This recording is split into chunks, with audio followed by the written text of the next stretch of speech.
All right, and we're looking at example 2, and we're still dividing fractions, but of course it's going to get a little bit trickier.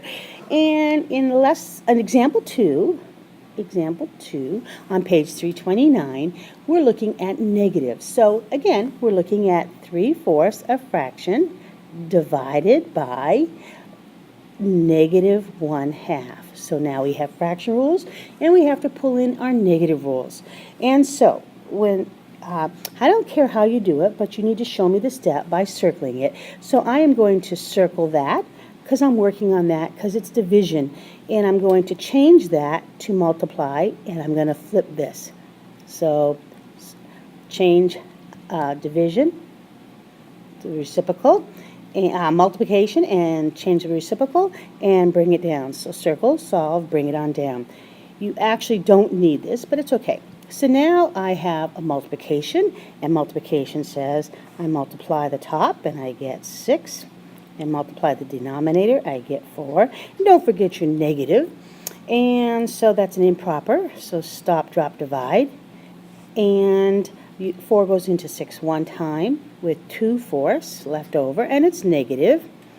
But 2/4 is not simplified because I can pull a 2 out of both the numerator and the denominator. So the answer would be 1 and 1/2. And 1 in the numerator means it's done. So simplify that. So working on down, you're less apt to miss your negatives. Be careful, because if you don't bring those, it is incorrect.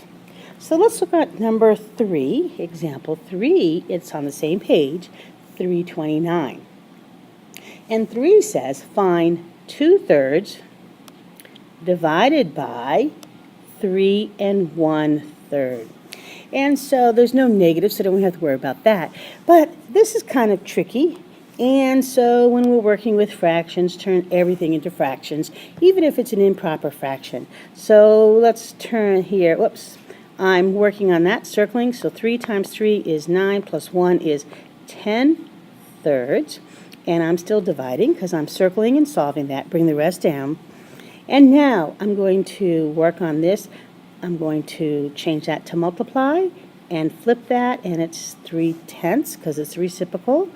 Flip and multiply. And so now I can multiply across. 2 times 3 is 6, and 3 times 10 is 30. And I don't have any negatives, so I don't have to worry about that. But I do have to worry about simplifying the answer because it's a fraction. And so I know that I can get a 2 out of both of these, or I can get a 3 out of both of those, or I can take the numerator and divide into both. And it doesn't matter how you do this, as long as you keep going until it's done. But I'm going to do that. 6 divided by 6 is 1. 30 divided by 6 is 5, and 1 in the numerator means it is simplified. Hope that helps. Bye-bye.